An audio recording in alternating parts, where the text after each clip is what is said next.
आज के वीडियो में हम देखेंगे एसआईआर में ऑनलाइन एनुमरेशन फॉर्म कैसा भरा जाता है। तो गवर्नमेंट ने ईसीआई ने हमें दो ऑप्शन दिया है, एक ऑफलाइन और एक ऑनलाइन।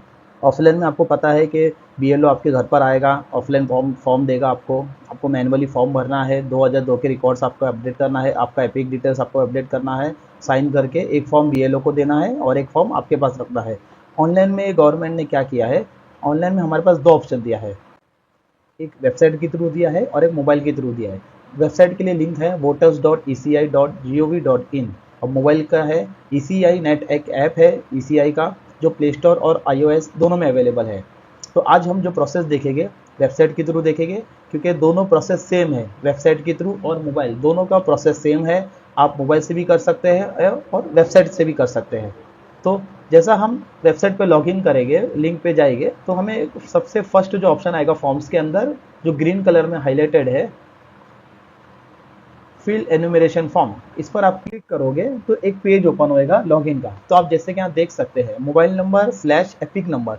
इसका मतलब ये है आपका जो मोबाइल नंबर है वो एपिक से लिंक होना चाहिए, क्योंकि यहाँ पर OTP के थ्रू आप लॉगिन होगा। ठीक है, अगर आपका मोबाइल नंबर एपिक से लिंक नहीं है तो पहले आपको मोबाइल नंबर लिंक करना होगा। अगर आपने अभी तक लिंक नहीं किया है तो आप जाके मेरा वीडियो देख सकते हैं कैसा लिंक करना है। 2 मिनट के अंदर आपका तुरंत एपिक नंबर में मोबाइल नंबर लिंक हो जाता है। जैसा लिंक हो जाएगा आप आके वापस से एनुमरेशन फॉर्म भर सकते हैं। सेम लिंक पे आना है, फिल एनुमरेशन फॉर्म पे क्लिक करना है। आपको यहाँ पे एपिक नंबर डालिए, कैप्चा डालिए और रिक्वेस्ट फॉर OTP करिए। जैसा आप रिक्वेस्ट OTP आपको आएगा, सबमिट करोगे तो वापस से हम सेम पेज पे आ जाएंगे, लेकिन यहाँ पर आपको लॉगिन दिखा देगा कि आपने किसका लॉगिन किया है। अगर आपने आपका आईडी नहीं बना है तो आप साइन अप भी कर सकते हैं मोबाइल नंबर से एपिक से, सेम पेज ओपन होगा। जैसा आप लॉगिन हो जाओगे, यहाँ पर आपको ऑप्शन दिख रहा है फिल एनुमरेशन फॉर्म, आपको इस पर क्लिक करना है। जैसा आप क्लिक करोगे तो यहाँ पे स्टेट्स आ जाएंगे, जहाँ पे भी करंटली एसआईआर चालू है सारे स्टेट्स के यहाँ पे नाम आ जाएंगे। अभी इस पे आंध्रा, अरुणाचल, हरियाणा, ये सारे जो स्टेट्स दिख रहे हैं यहाँ पे ऑलरेडी इन प्रोसेस है एसआईआर। अभी कुछ लोगों का क्वेरी ये था कि कर्नाटका, महाराष्ट्र, तेलंगाना, ये सारे स्टेट्स के नाम नहीं आ रहे। तो ये बताना चाहूँगा, जिस दिन से ऑफलाइन प्रोसेस चालू होगा उसी दिन से ऑनलाइन भी प्रोसेस चालू होगा, उसके पहले यहाँ पे स्टेट नहीं आएगा। फॉर एग्जांपल महाराष्ट्र में 30 तारीख से चालू हो रहा है, तो 30 तारीख को ही यहाँ पे महाराष्ट्र का स्टेट दिखेगा। तेलंगाना में 25 जून से ऑफलाइन प्रोसेस चालू हो रहा है, तो 25 तारीख से यहाँ पर ऑनलाइन में तेलंगाना का नाम आएगा। सेम कर्नाटका, और जो भी जिसका भी 30 जून से है, जैसे दिल्ली का भी 30 तारीख से चालू हो रहा है, तो 30 तारीख को यहाँ पर नाम आएगा। आपको अपना स्टेट सेलेक्ट करना है और प्रोसीड करके आगे जाना है। जैसा आप आगे जाओगे तो वापस से एक आपको पेज आएगा, यहाँ पर आपको स्टेट, आपका एपिक डिटेल्स, आपका नाम, सीरियल नंबर, यहाँ पे आपका जो करंट लिस्ट में जो डेटा है वो आपका यहाँ पे दिखा रहे हैं आपको कि आपका part number, serial number, assembly constituency कौन सी है, सब डिटेल्स आपको यहाँ पे शो करेगा। यहाँ पे कुछ नोटिफिकेशन दिया है ECI ने, please ensure that your name on the Aadhaar exactly matches your name in the epic card. इसका मतलब ये है आपका नाम जो है, जो इलेक्ट्रल एपिक में आपका नाम है, सेम टू सेम आपका नाम जो है आधार कार्ड में होना चाहिए। अगर उसमें मिसमैच रहेगा तो आप ऑनलाइन फॉर्म नहीं भर सकते, आपको ऑफलाइन के थ्रू ही जाना होगा। इसलिए नीचे लिखा है in case your name does not match please contact your BLO। ठीक है, तो अगर एक स्पेलिंग मिस्टेक भी अगर आपका आधार में और एपिक में नाम में मिसमैच हो रहा है तो आपको ऑफलाइन के थ्रू ही जाना होगा। अभी यहाँ पर आपको आपका मोबाइल नंबर अपडेट करना है। जो आपने एपिक डिटेल्स से लॉगिन किया था, वो एपिक से कौन सा मोबाइल नंबर लिंक है वो आपको मोबाइल नंबर डालना है और सेंड OTP करना है। अगर आपने रॉन्ग मोबाइल नंबर अपडेट कर दिया तो आपको एरर आ जाएगा कि ये वाला नंबर आपने जिससे लॉगिन किया एपिक से उससे लिंक नहीं है, तो लिंक करिए करके। इसीलिए आप अपना मोबाइल नंबर करेक्ट डालिए और फिर सेंड OTP करिए, प्रोसेस आगे जाएगा वो। जैसा आप आगे प्रोसेस करोगे तो एक टैब ओपन होएगा जहाँ पे प्री फिल्ड इन्फॉर्मेशन आएगा। ये फॉर्म चालू हो गया, यहाँ से फॉर्म चालू हो रहा है, जहाँ पे आपको आपका सिटी दिखाएगा, स्टेट दिखाएगा, डिस्ट्रिक्ट दिखाएगा, कौन से डिस्ट्रिक्ट में आप आते हो करंटली। इसमें आपको इलेक्टर आपका नाम दिखाएगा, इसमें एपिक नंबर आपका क्या है, आप कौन से कॉन्स्टिट्यूंसी में आते हैं, आपका पार्ट नंबर क्या है, सीरियल नंबर क्या है, सारा डिटेल्स दिखाएगा। और यहाँ पर भी आपको नोटिफिकेशन दिखाया जाएगा कि आधार कार्ड से अगर आपका एपिक नेम मिसमैच हो रहा है तो आप ऑफलाइन के थ्रू प्रोसेस करिए। उसके बाद नीचे आप देखोगे तो जो ऑफलाइन में आपने देखा होगा, जो नीचे फील्ड दिया है 2002 के रिकॉर्ड जो हमें मैनुअली भरना है, सेम यहाँ पर ऑनलाइन में ऑप्शन दिया है। 4 ऑप्शन दिया है। तो अभी ये चारों ऑप्शन मैं आपको डिटेल में एक्सप्लेन करता हूँ। तो फर्स्ट ऑप्शन है my name exist in electoral law of last SIR। अगर आपका SIR में लास्ट SIR जो 2002 का हुआ था उसमें अगर आपका नाम आया था तो आपको फर्स्ट ऑप्शन सेलेक्ट करना है। अभी यहाँ पर लिख के आ रहा है you can not mark as self. अभी ये जिस किसी का भी लॉगिन हुआ है तो सिस्टम ने आइडेंटिफाई कर लिया कि इसका एज मतलब 18 होगा, 20 होगा, 25 होगा, मतलब 2002 में ये जो एपिक जिसका लॉगिन हुआ उसका रिकॉर्ड अवेलेबल नहीं होगा। सिस्टम ने आइडेंटिफाई कर लिया, इसीलिए उसको ऑप्शन को सेलेक्ट करने नहीं देगा। You can not mark as self, यहाँ पे ऑलरेडी वो नोटिफिकेशन दे दिया, इसीलिए ये वाला ऑप्शन नहीं सेलेक्ट कर सकते। अभी जिस किसी का भी 2002 के रिकॉर्ड में नाम था, ठीक है, फॉर एग्जांपल मेरा नाम 2002 की लिस्ट में था तो मैं अपना फर्स्ट वाला ऑप्शन सेलेक्ट करूंगा और आगे बढ़ूंगा, ठीक है। अब जिस किसी का भी 2002 की लिस्ट में नाम नहीं था लेकिन पेरेंट्स का, मदर का, फादर का या ग्रैंड पेरेंट्स का किसी का नाम था तो वो सेकेंड वाला ऑप्शन सेलेक्ट करेंगे। My parents name father, mother, grandfather, grand mother exist in the electoral list 2002, 2003, 2005, तो सेकेंड ऑप्शन सेलेक्ट करेंगे। थर्ड ऑप्शन में है my parents name father, mother, grandfather exist in electoral list of 2025-26। अभी जैसे कि आपको पता होगा वेस्ट बंगाल में और भी दूसरे स्टेट में, उत्तर प्रदेश में, गुजरात में SIR प्रोसेस ऑलरेडी कंप्लीट हो गया है। तो वहाँ पे भी अगर आपके पेरेंट्स का किसी का नाम वहाँ के SIR की लिस्ट में ऑलरेडी आ गया है 25-26 के, तो वो भी आप यहाँ पर सेलेक्ट कर सकते हो।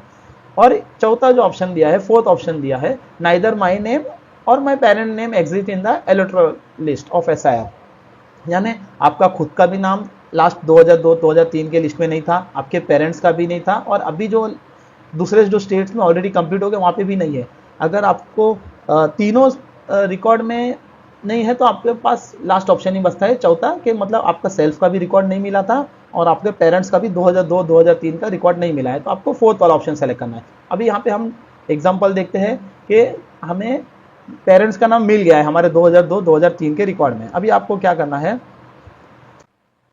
जैसा आप सेलेक्ट करके प्रोसीड करोगे तो आपको यहाँ पे जो 2002 के रिकॉर्ड में जो डिटेल्स मिला था, ठीक है, जो आपने PDF निकाला होगा BLO को शेयर करने के लिए या फिर ECI नेट ऐप के थ्रू आपने जो आपका सेल्फ या तो पेरेंट्स का जो डिटेल्स आपने ढूंढ के निकाला था 2002 के रिकॉर्ड का, वो डिटेल्स आपको यहाँ पर अपडेट करना है। यहाँ पर आपको स्टेट डालना है, असेंबली कॉन्स्टिट्यूंसी डालना है, आपको polling station name and number डालना है, पार्ट सीरियल नंबर डालना है और रिलेशनशिप सेलेक्ट करना है, ठीक है। फॉर एग्जांपल जैसे मेरे फादर का रिकॉर्ड मिला था तो मुझे देखना होगा कि वो जो रिकॉर्ड मिला था कौन सा है स्टेट। जैसे महाराष्ट्र में मिला था तो मैं स्टेट महाराष्ट्र सेलेक्ट करूँगा। कॉन्स्टिट्यूंसी असेंबली में यहाँ पे मुंबई में मिला था, मुंबई सेलेक्ट करूँगा। मुंबई में यहाँ पे कांदिवली सेलेक्ट करूँगा क्योंकि कांदिवली में 2002 के रिकॉर्ड में मुझे मिला है। फिर पार्ट सीरियल नंबर, ये सारा डिटेल्स जो 2002 का जो आपने PDF देखा होगा ये उसमें अवेलेबल है। अगर आपको ये नहीं पता है कैसा देखना है तो इसके ऊपर भी मैंने एक अलग से वीडियो बनाया हूँ, मेरे यूट्यूब चैनल पे आप देख सकते हो। पूरा SIR का प्रोसेस मैंने एक्सप्लेन किया हूँ, कैसा है 2002 का रिकॉर्ड ढूंढना है और ढूंढे है तो उसको कैसे मैपिंग करवाना है। सेम टू सेम आपको सारा डिटेल्स यहाँ पर डाल के आपको सिर्फ सर्च पे क्लिक करना है। जैसा आप सर्च पे क्लिक करोगे, ये रिलेशन आपने सेलेक्ट कर लिया, नीचे एक टैब ओपन होएगा। आपने जिस किसी का भी ऊपर डिटेल डाला था पार्ट नंबर, सीरियल नंबर में और रिलेशन आपने सेलेक्ट किया था, नीचे उनका नाम आ जाएगा। फॉर एग्जांपल जैसे मैंने मेरे फादर का सेलेक्ट किया था तो यहाँ पे मेरे फादर का नाम आ जाएगा। मेरे फादर का वो 2002 का जो एपिक नंबर था वो नंबर आ जाएगा। उनका जो रिलेटिव था, मेरे फादर को जो रिलेटिव 2002 में अपडेट था उनका नाम आ जाएगा। उनका जो आपने ऊपर स्टेट, सिटी, डिस्ट्रिक्ट सेलेक्ट किया था उस चारों डिटेल्स यहाँ पे शो होगा। तो आपको चेक करना है कि आपने यही डिटेल्स सेलेक्ट किया था, बराबर आ गया रिकॉर्ड। अगर रिकॉर्ड गलत आ रहा है तो आपको कंटिन्यू आगे नहीं करना है, स्टॉप हो जाना है। फिर आपको करेक्ट रिकॉर्ड ढूंढ के ही आपको आगे अपडेट करना है। अगर आपका ये रिकॉर्ड सही हो गया, मैच हो गया, तो आपको क्या करना है, यहाँ पे क्लिक करना है और कंटिन्यू पे आगे प्रोसेस करना है। जैसा आप आगे जाओगे तो आपको यहाँ पर वापस से मोबाइल डालने का ऑप्शन आएगा। मोबाइल नंबर आप अपडेट करिए। आपको ये सेम टू सेम जो ऑफलाइन वाला फॉर्म था ऑनलाइन में डाल दिया है। यहाँ पे आपको आपका डेट ऑफ बर्थ डालना है, आपको आधार नंबर आपका अपडेट करना है, आपके फादर का नाम डालना है, फादर का एपिक नंबर। अभी देखिए जहाँ पे भी स्टार मार्क है वो सारा मैंडेटरी है। फादर नेम, मदर नेम, ये मैंडेटरी हो गया, ठीक है। डेट ऑफ बर्थ ऑप्शनल है। आधार नंबर अगर आपको देना है नहीं भी दे सकते हैं। आपका फादर का एपिक नंबर है, नहीं डाला तो भी चलेगा, एपिक नंबर नहीं डाला तो भी चलेगा। अगर आपकी शादी हो गई है तो आपका स्पाउस का नाम, स्पाउस का एपिक नंबर ऑप्शनल है। आप यहाँ पे कहाँ से फॉर्म भर रहे हो, आप सिटी का नाम डाल दीजिए। फॉर एग्जांपल मैं मुंबई से भर रहा हूँ तो यहाँ पे मुंबई डाल दूंगा। अभी यहाँ पर आपको आपका एक पासपोर्ट साइज फ़ोटो अपलोड करना है। जैसे ऑफलाइन में हमने बताया था कि फॉर्म पर एक पासपोर्ट साइज वाइट कलर का बैकग्राउंड होना चाहिए, वो आपको पेस्ट करना है। सेम ऑनलाइन में भी आपको एक पासपोर्ट साइज फ़ोटो अपलोड करना है। इसलिए लेटेस्ट फ़ोटो एक अपना क्लिक करके रखिए वाइट बैकग्राउंड में। यहाँ पे खाली आप ये ध्यान दीजिए, जब भी आप फ़ोटो लोगे तो आप अगर चश्मा है आपको तो चश्मा निकाल लीजिए। आपके दोनों कान विजिबल होना चाहिए। लेडीज़ अगर है, लेडीज़ के भी दोनों कान दिखना चाहिए। जैसा आप अपलोड फ़ोटो चूज़ फाइल पे क्लिक करोगे और फोटो सेलेक्ट करोगे तो आपको बाद में फ़ोटो दिखाएगा कि कौन सा फ़ोटो आपने यहाँ पे सेलेक्ट किया है। इसको आप जूम कर सकते हो, रोटेट कर सकते हो और इसको सेलेक्ट कर। ये ध्यान रखिए कि 2 MB से कम होना चाहिए फाइल। आप जो भी फोटो इमेज अपलोड कर रहे हो 2 MB से कम होना चाहिए। आप फोटो आपने सेलेक्ट कर लिया, इसको सेव कर लिया, सेव करके आप प्रोसीड करोगे तो आपको यहाँ पर डिटेल्स दिखा देगा कि आपने क्या क्या डिटेल्स अपडेट किया है, आपने फोटो कौन सा सेलेक्ट किया है। अगर आपको लगता है कि नहीं इसमें कुछ चेंजेस है तो आप यहाँ पे एडिट का ऑप्शन भी क्लिक करके बैक भी जा सकते हैं, एडिट कर सकते हैं। अगर आपको लगता है कि नहीं पूरा डिटेल सही है तो आपको प्रीव्यू भी करना है तो प्रीव्यू भी कर सकते हैं। अगर आपको लगता है कि नहीं सब सही है तो सबमिट करके आगे प्रोसीड करेंगे।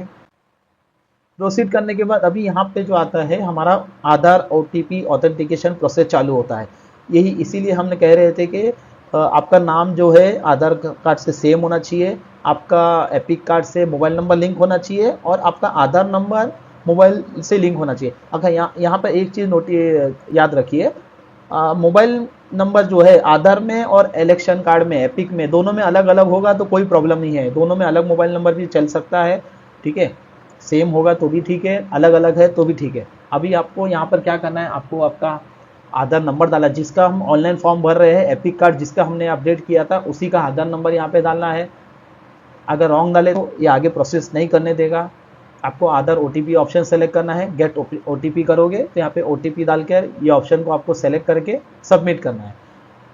जैसा आप सबमिट करोगे तो ये चेक करेंगे आपका नाम जो एपिक कार्ड पे है और आधार कार्ड में जो इन्फॉर्मेशन डेटा में अवेलेबल है दोनों अगर मैच हो रहा है तो ही आगे प्रोसीड करेगा, नहीं तो आपको एरर आ जाएगा नेम मिसमैच का, ठीक है। तो आप सबमिट करोगे, सबमिट करने के बाद अगर ये सक्सेस होता है तो आपको एक एक्नॉलेजमेंट रिसिप्ट आ जाएगा कि आपने SIR का फॉर्म ऑनलाइन भर दिया है, your enumeration form has been successfully submitted, ठीक है। ये आप यहाँ से रिसिप्ट डाउनलोड कर लीजिए, ये एक्नॉलेजमेंट है, ये एक प्रूफ होगा कि आपने ऑनलाइन में अप्लाई किया है और सक्सेसफुली सबमिट भी हो गया है। आपको अगर ऑनलाइन आपने कर दिया है तो BLO जब घर पर आएगा आपको ऑफलाइन करने की ज़रूरत नहीं है। आप BLO को सीधी एक्नॉलेजमेंट रिसिप्ट भी अगर दिखा दीजिए कि आपने भर दिया है तो चलेगा। इसमें आपका सारा डिटेल्स मेंशन होगा, आपका इलेक्शन कार्ड नंबर मेंशन होगा, आपका नाम, स्टेट, डिस्ट्रिक्ट सारा मेंशन होगा। ये एक प्रूफ है कि आपने ऑनलाइन अप्लाई कर दिया है। अगर इसके पहले जो आपने आधार ऑथेंटिकेट किया था और वो नेम मिसमैच हो जाता है तो वो आपको आगे बढ़ने नहीं देगा, ये रिसिप्ट आपका नहीं आएगा, पेज नहीं आएगा, उधर ही आपको स्टॉप कर देगा। समझ लीजिए कि आपको ऑफलाइन के थ्रू जाना है, यदि नेम मिसमैच हो गया वहाँ पे लिख के आ जाएगा कि नेम मिसमैच है करके, ठीक है। और अगर आपका प्रोसीड हो जाता है तो आपको ये वाला पेज आ जाएगा, इसका आप स्क्रीनशॉट ले लीजिए, रिसिप्ट डाउनलोड करके रखिए। मेन है कि आप रिसिप्ट डाउनलोड करके रखिए, आगे जाके जो SIR का एन्यूमरेशन फेज खत्म होगा, इलेक्ट्रोल ड्राफ्ट निकलेगा, उसके बाद अगर ड्राफ्ट में आपका नाम नहीं आता तो आपको ये प्रूफ दिखाना है कि आपने एन्यूमरेशन फॉर्म भरा था, ऑनलाइन भरा था। आगे आगे अगर नाम नहीं आता है तो आपको या तो ऑफलाइन में जो आपको एक्नॉलेजमेंट रिसिप्ट दिया था BLO ने वो दिखाना होगा या तो ये दिखाना होगा, ये ऑनलाइन का रिसिप्ट। दोनों में से आपको कोई एक चीज़ तो सबमिट करना होगा ERO के सामने कि आपने फॉर्म भरा था, ये इसका रिकॉर्ड है, लेकिन इलेक्ट्रॉनिक लिस्ट में आपका ड्राफ्ट में नाम नहीं आया है, ठीक है। तो ये पूरा प्रोसेस था ऑनलाइन का। अगर किसी को भी इसके रिगार्डिंग कुछ अगर क्वेरी है तो आप मुझे कमेंट कर सकते हैं। मैं इंस्टाग्राम पे मेरा पेज है, अब आप पे मुझे फॉलो करके मुझे DM कर सकते हैं आपके क्वेरी। वीडियो को आप ज़्यादा से ज़्यादा शेयर करिए, लाइक करिए, मेरे पेज को सब्सक्राइब करिए, इंस्टा के फेसबुक पेज को फॉलो करिए। Thank you very much.